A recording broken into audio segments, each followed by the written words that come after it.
నమస్తే. నాకు నిస్పృహ కలిగినప్పుడల్లా చరిత్రలో ఎప్పటికీ సత్యం ప్రేమలదే విజయమని గుర్తుకొస్తుంది.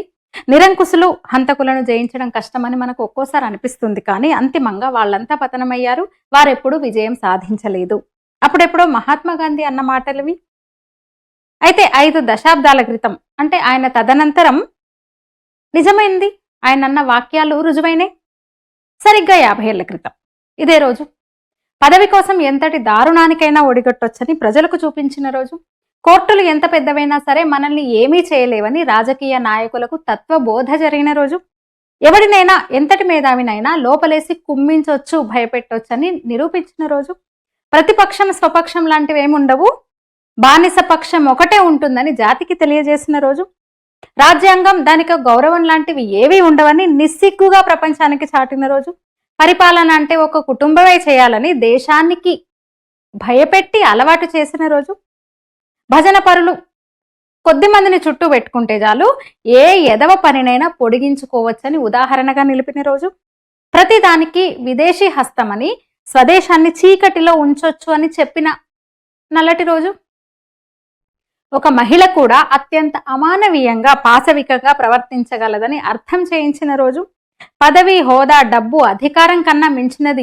ఏదీ ఉండదని నిర్లజ్జగా చాటి చెప్పిన రోజు, ఇక ఆ తర్వాత ప్రతిరోజు రాజ్యాంగాన్ని ఇష్టం వచ్చినట్టు మార్చవచ్చు, దానికి పార్లమెంటు ఆమోదం ఇంకేమీ ఉండక్కర్లేదని, ఏ న్యాయ అధికారినైనా ఎంతకైనా ఖరీదు చేసి ప్రమోషన్ల ఆశ చూపించి ఎంతకైనా బరి తెగించవచ్చని, పోలీసు రాజ్యం అంటే వ్యక్తిగత కక్షలు తీర్చుకునే ఒక యంత్రాంగం అని, జీ హుజూర్ అని వాడే రాజకీయ నాయకుడని, హింసకు హద్దులు లేవని, నియంత్రణ పేరుతో ఆబోతులను రోడ్ల మీద వదిలి కుటుంబాలను నియంత్రించవచ్చని, అసలు మనిషి అనేవాడికి విలువే లేదని, దేశం అంటే ఒక దేశమే కాదని ప్రపంచం ముందు నవ్వుల పాలైన రోజు, ఆ తర్వాత భారత ప్రజలంటే ఉచితంగా 5 కిలోల నూకలు, 1/4 కేజీ పంచదార, గిద్దెడి కందిపప్పు, రేషన్కు సాగిలబడే రకాలని పావలా పెరిగిన ఉల్లిగడ్డ చూపించి ఎంత గొప్ప పాలకున్నైనా గద్దె దించొచ్చు, ఎంత ఘోరాన్ని అయినా మర్చిపోయేట్టు చేయొచ్చని కూడా నిరూపితం చేసిన మా గొప్ప రోజులవి. ఇప్పటికీ అదే నమ్మకంతో సాగుతున్న పార్టీ అలాంటి చీకటి రాజ్యాన్ని మళ్ళీ తెస్తామని చెప్పినా అర్థం కాకుండా కిలో నూకల కోసం, ఓటుకు వచ్చే నోటు కోసం ఊరంతా ఉపాలం తిరిగే బస్సు కోసం ఏం మారింది? అది 1975 జూన్ 25, ఇది 2025 జూన్ 25. అదే హస్తం మన నెత్తి మీద ఇప్పటికీ. అవును, 50 ఏళ్ల క్రితం ఇదే రోజు ఇందిరాగాంధీ ఎమర్జెన్సీ విధించింది. ఎందుకు అత్యవసర పరిస్థితి విధించాల్సి వచ్చింది? ఎందుకు ఈ దేశాన్ని చీకట్లోకి నెట్టేసింది ఆమె? అసలు ఏం జరిగింది? ఆ తర్వాత ఏం జరిగింది? ఎమర్జెన్సీ తర్వాత ఈ వీడియోలో మనం మాట్లాడుకుందాం. ఎన్నికల్లో అక్రమాలకు పాల్పడ్డందుకు న్యాయస్థానం ఆమెను పదవి నుంచి దిగిపోవాలని ఆదేశించింది. అంతేకాదు ఎన్నికల్లో మళ్ళీ పోటీ చేయకుండా, ఎన్నికల్లో పాల్గొనకుండా ఉండాలని 6 ఏళ్ల పాటు నిషేధం విధించింది. 6 ఏళ్ల పాటు ఎన్నికల్లో పోటీ చేయొద్దని. అయితే ఆమె తీర్పును జీర్ణించుకోలేకపోయింది. అత్యవసర పరిస్థితి విధించింది. చట్టాన్ని తనకు అనుకూలంగా మార్చుకుంది. ఏం చేయకూడదు అది చేసింది. ఆ టైంలో 71 ఎన్నికల్లో ఆమె రాయ్‌బరేలీ నుంచి పోటీ చేసి గెలిచింది. అయితే ఆ సమయంలో అనేక అవకతవకలు జరిగినాయి, అక్రమాలు జరిగినాయి. ఎన్నిక పూర్తిగా అంటే అక్రమాల మయం ఆ ఎన్నిక అంటూ కోర్టుకు వెళ్లారనమాట ఆమె మీద పోటీ చేస్తున్న రాజనారాయణ్. దీంతో 1975లో జూన్ 12న అలహాబాద్ హైకోర్టు ఒక చారిత్రక తీర్పునిచ్చింది. ఆమె ఎన్నిక చెల్లదంది. Justice Jagmohan Lal Sinha, high court chief justice, ప్రజా ప్రాతినిధ్య చట్టం ప్రకారం ఆమె ఎన్నిక చెల్లదు అని ఒక సంచలన తీర్పు. అయితే ఆయనకు కూడా, జస్టిస్ సిన్హాకు కూడా ఇందిరాగాంధీ ఆయన్ను కూడా ప్రలోభ పెట్టాలని చూసింది, ఎన్నో ఆశలు చూపించింది. అయినా చెల్లించలేదు ఆయన. దీనిపైన అప్పీల్కి వెళ్ళింది ఆమె, సుప్రీంకోర్టును ఆశ్రయించింది. తాను ప్రధానిని కాబట్టి ప్రత్యామ్నాయ ఏర్పాట్లు చేయడానికి గడువు కావాలని కోరింది. అయితే సుప్రీంకోర్టు ఆమెకు 20 రోజుల గడువు విధించింది. జూన్ 24న జస్టిస్ కృష్ణయ్యర్, సుప్రీంకోర్టు న్యాయమూర్తి, కేసు విచారణ ముగిసి తుది తీర్పు వచ్చేదాకా పదవిలో కొనసాగొచ్చు. అయితే పార్లమెంటు సభ్యురాలుగా వ్యవహరించకూడదు ఆమె. జీతభత్యాలు కూడా ఉండవని తీర్పిచ్చారు జస్టిస్. అట్లా షరతులతో కూడిన స్టేను మంజూరు చేశారనమాట. అంటే ఎంపీగా ఆమె పార్లమెంటు చర్చల్లో పాల్గొనొద్దు, ఓటు కూడా వేయొద్దు అని ఆంక్షలు అనమాట. అనంతరం ఆ కేసును మళ్ళీ అంటే ఒక విస్తృత ధర్మాసనానికి ఆయన అప్పగించారు, బదిలీ చేశారు. దీంతో సుప్రీంకోర్టు ఆ తీర్పు వచ్చిన తర్వాత, ప్రజాస్వామ్యమే కదా మరి మనది, ఆమె రాజీనామాకు ప్రతిపక్షాలు ప్రజాస్వామిక వాదులు డిమాండ్ చేశారు, ఒత్తిడి తెచ్చారు. అయినా ఆమె లెక్క చేయలేదు. ఆ రోజుల్లోనే ₹1,00,00,000 పెట్టి బహిరంగ సభ నిర్వహించింది ఢిల్లీలో. తాను తప్ప దేశానికి వేరే గతి లేదు, దిక్కు లేదు అంటారు కదా, అన్యథా శరణం నాస్తి త్వమేవ శరణం మమ అని ఆమె చెప్పుకుంది. దేశ ప్రజలు కాదు, నేను తప్ప ఇంకొకరు గతి లేరు ఈ దేశానికి అని తనకు నా అన్యథా శరణం నాస్తి, ఇంకా నేనే అందరికీ గతి అని చెప్పుకుంది. సిన్హా తీర్పు ఇచ్చిన తర్వాత ఇందిరాగాంధీ సుప్రీంకోర్టులో అప్పీల్కి వెళ్ళింది కదా, మళ్ళీ సుప్రీంకోర్టు కూడా అట్లనే చెప్పింది కదా, కింది కోర్టులో నిర్ధారణ అయింది అని, అంటే ఎన్నిక రద్దయిపోయింది, ఇంకా 6 ఏళ్ల పాటు ఎన్నికల్లో పోటీ చేయొద్దని చెప్పింది. అప్పుడు ఏం చేయాలి? ఈమె సుప్రీంకోర్టు కూడా మాట అన్న తర్వాత తన ప్రధాని పదవికి రాజీనామా చేయాల్సి ఉండేది. ఇంకో నాయకుడిని, మరో నాయకుడిని కొంతకాలం పాటు ప్రధానిగా చేసి ఉండాల్సింది. సుప్రీంకోర్టు తుది తీర్పు కోసం, తుది నిర్ణయం కోసం వేచి చూడాల్సి ఉండేది. కానీ ఆమె అట్లా చేయలేదు. రాజ్యాంగాన్ని అవమానించారు, ప్రజాస్వామ్యాన్ని అవమానించారు. అందుకు ఆమె చెప్పిన కారణం ఏంటంటే అంతర్గత కల్లోలాల ద్వారా భారతదేశ భద్రతకు ముప్పు ఏర్పడింది. అందుకని రాజ్యాంగంలోని 352 అధికరణ కింద ఎమర్జెన్సీ విధిస్తున్నాను అని చెప్పింది. జూన్ 25న ఇదే రోజు 50 ఏళ్ల క్రితం అప్పటి రాష్ట్రపతి ఎమర్జెన్సీ ప్రకటనపై సంతకం చేశాడు. దీంతో ఆ రోజు నుంచి ఆధునిక భారత చరిత్రలో, స్వతంత్ర భారత చరిత్రలో ఒక చీకటి అధ్యాయం మొదలైంది. రాజ్యాంగం ప్రకారము కేబినెట్ సిఫార్సుతో మాత్రమే ఎమర్జెన్సీని ప్రకటించాలి రాష్ట్రపతి. కానీ అవేమీ చేయలేదు ఇందిరాగాంధీ. కేబినెట్ మీటింగ్ కూడా జరగలేదు, మంత్రులను సంప్రదించలేదు, తనగా నిర్ణయం తీసేసుకుంది. మరుసటి రోజు మాత్రం ఆ నిర్ణయం అయిన తర్వాత గత్యంతరం లేని స్థితిలో కేబినెట్ ఆ నిర్ణయాన్ని ఆమోదించాల్సి వచ్చింది. అట్లా శాంతి భద్రతల పరిస్థితి బాగున్నా కూడా, అంతా చక్కగా ఉన్నా కూడా అంతర్గత కల్లోలాలంటూ ఆమె ఎమర్జెన్సీని విధించింది, సమర్థించుకుంది. అర్ధరాత్రి ఎమర్జెన్సీ అమల్లోకి వచ్చిన మరుక్షణం నుంచి దాడులు, లోక్నాయక్ జయప్రకాష్ నారాయణ్, మొరార్జీ దేశాయ్, వాజ్పేయి, అద్వానీ, మధు దండావతే, రామకృష్ణ హెగ్డే, చంద్రశేఖర్, చరణ్ సింగ్, నానాజీ దేశ్ముఖ్, దేవగౌడ, నితీష్ కుమార్, ఇంకా కొందరు ఉన్నారు వాళ్ళలో.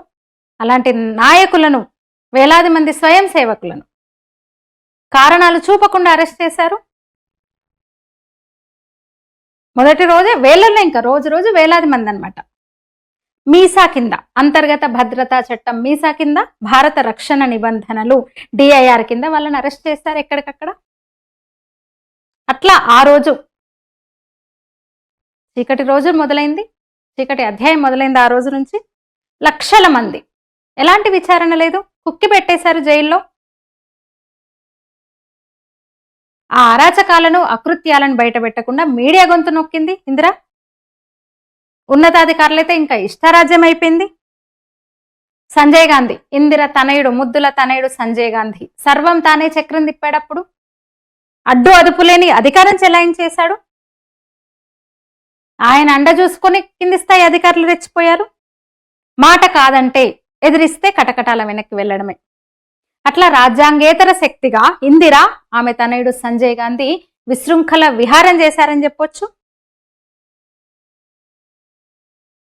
న్యాయ వ్యవస్థకైతే పెనుశాపం అని చెప్పొచ్చు. అత్యవసర పరిస్థితి అమల్లో ఉన్నన్ని రోజులు న్యాయమూర్తులే సాగిలపడే రీతిలో తల్లి కొడుకులు ఆ వ్యవస్థనే దిగజార్చారని చెప్పొచ్చు. రాజ్యాంగంలో పొందుపరిచిన ప్రాథమిక హక్కులను సస్పెండ్ చేసే అధికారం పార్లమెంటుకు ఉందని తీర్పు చెప్పే స్థాయిలో ప్రభుత్వం న్యాయ వ్యవస్థ మీద ఒత్తిడి తీసుకొచ్చింది. అత్యవసర పరిస్థితిని న్యాయ వ్యవస్థ సమర్థించాల్సి వచ్చింది. రాజ్యాంగానికి చేసిన ఏ సవరణను అయినా సరే ఏ కోర్టులోనూ ప్రశ్నించడానికి వీలు లేకుండా 42వ రాజ్యాంగ సవరణ తీసుకొచ్చింది తెలుసు. 42వ రాజ్యాంగ సవరణ ద్వారానే ఇంకేం జరిగిందో, మన దేశానికి ఏమాత్రం సరిపడని లౌకిక సామ్యవాద పదాలు కూడా అప్పుడే కదా చేర్చింది. Secularism, secular socialism. అంతేకాదు చట్టసభల కాల పరిమితిని కూడా 5 నుంచి 6 ఏళ్లకు పొడిగించారు. అట్లా అత్యవసర అంటే దాదాపు 21 నెలల సుదీర్ఘకాలం అత్యవసర పరిస్థితి అమల్లో ఉంది. అంధయుగం అది. ఆ తర్వాత అధికారంలోకి వచ్చిన జనతా పార్టీ ఇక మీదట ఎమర్జెన్సీ విధించే అవకాశమే లేకుండా రాజ్యాంగాన్ని సవరించింది అనుకోండి.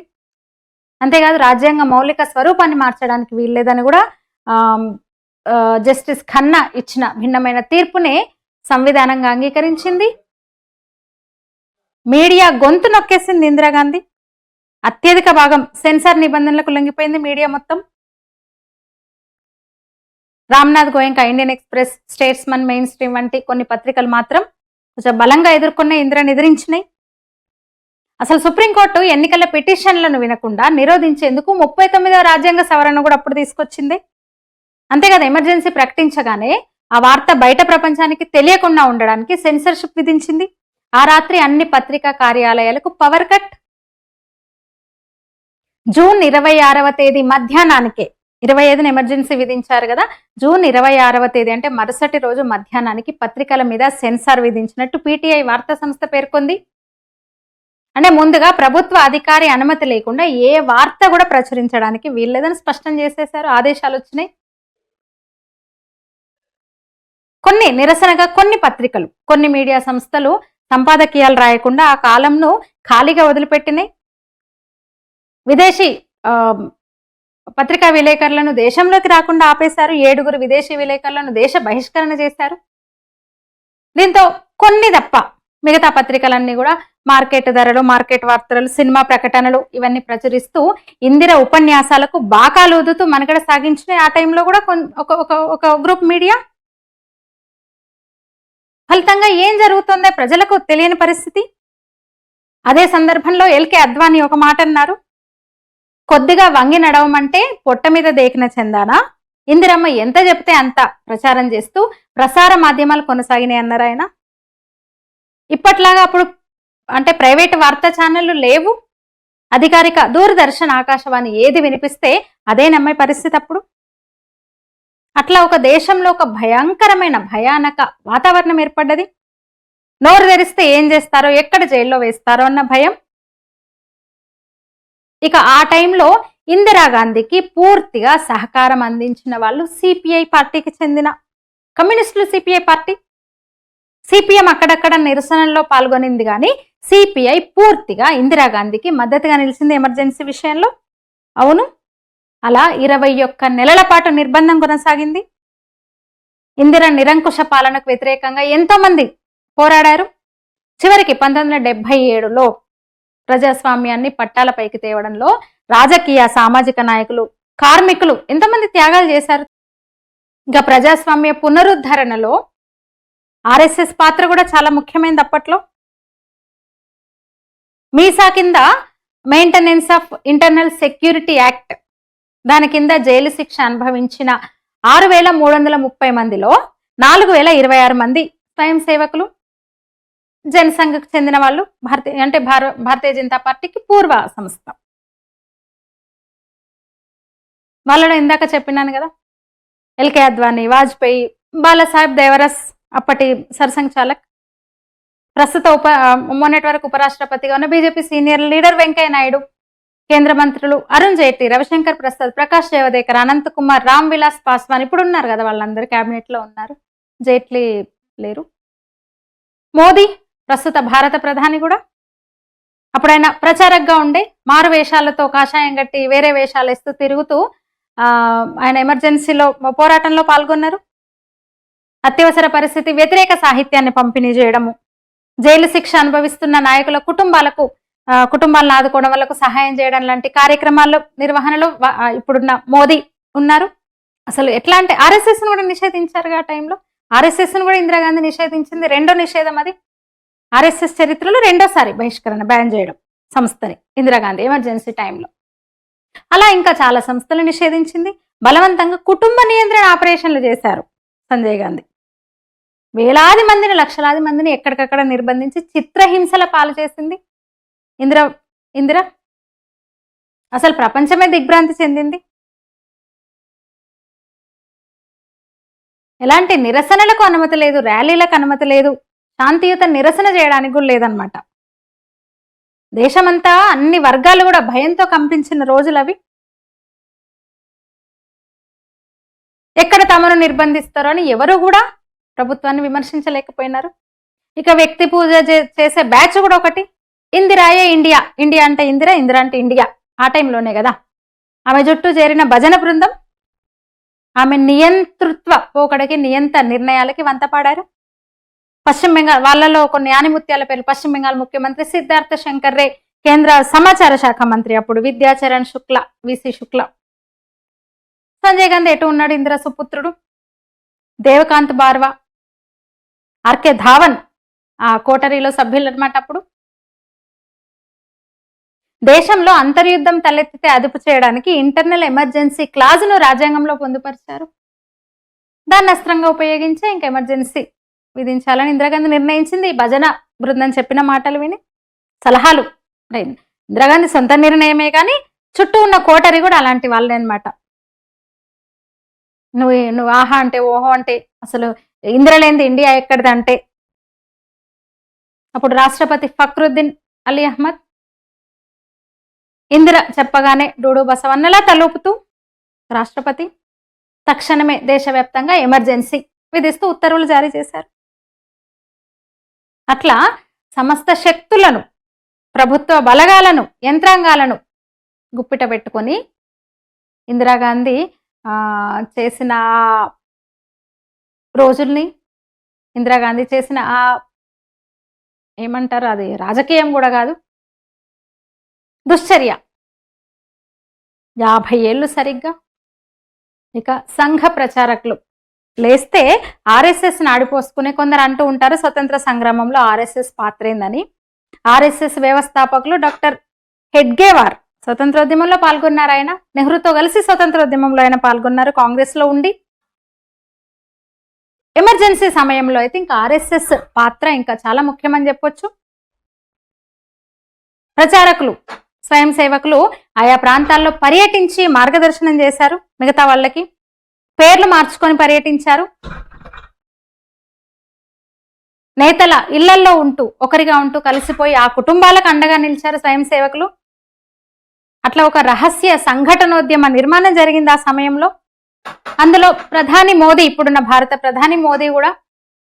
ఇక ఆ టైంలో ఇందిరాగాంధీ నియంత పాలనపై విదేశాల్లో నివసిస్తున్న భారతీయులు కూడా ఆందోళనకు దిగారు. వాషింగ్టన్లో ఇండియన్స్ ఫర్ డెమోక్రసీ పేరుతో ఒక సంస్థ ఏర్పాటైంది. ఎమర్జెన్సీకి వ్యతిరేకంగా వాళ్ళందరూ షికాగోలో ఇండియన్ కాన్సులేట్ ఎదుట నిరసనకు దిగారు. వాషింగ్టన్లో కూడా ఎంబసీ ముందు వేలాది మంది, ఆ రోజుల్లోనే వేల మంది నిరసన ప్రదర్శన నిర్వహించారు ఎంబసీ ముందు.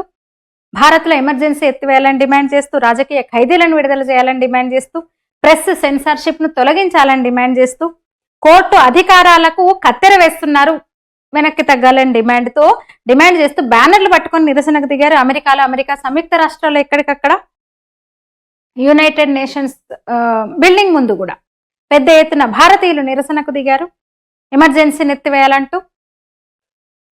ఇలా ఇన్ని రకాల, అంటే ఇంట బయట ఉద్యమాలు ఉధృతమవడం, రోజు రోజుకు ప్రజలు ఇంకా చైతన్యవంతంగా ముందుకు కదలడం, నిరసనలతో ముందుకు రావడం గ్రహించింది ఇందిరాగాంధీ. ప్రజలు చైతన్యవంతం అవుతున్నారు అని గ్రహించింది. పరిస్థితి చేజారిపోతుందని ఆమెకు అర్థమైపోయింది. ప్రపంచవ్యాప్తంగా కూడా, విదేశాల్లో కూడా ఆందోళనలు వ్యక్తమవుతున్న పరిస్థితుల్లో. అంతేకాదు, జైల్లో మగ్గుతున్నా సరే నెలల పాటు, ఏళ్ల పాటు జైళ్లలో ఉన్న వాళ్ళు నిబ్బరం కోల్పోకుండా వాళ్ళు ఒత్తిడి తెస్తూనే ఉన్నారు. దీంతో ప్రభుత్వ వ్యతిరేకత, తన మీద వ్యతిరేకత మరింత పెరగకుండా ఆమె ఇంకా తగ్గాల్సి వచ్చింది. ఎన్నికల నిర్వహణకే మొగ్గు చూపింది. 1977 జనవరి 18న రాత్రి 8:30కు ఆకాశవాణి ద్వారా దేశ ప్రజలను ఉద్దేశించి ఇందిరాగాంధీ ప్రసంగించారు. ఎమర్జెన్సీని ఎత్తివేస్తున్నట్టు ప్రకటించారు, లోక్సభను రద్దు చేసి ఎన్నికలకు వెళ్తున్నట్టు ప్రకటించారు.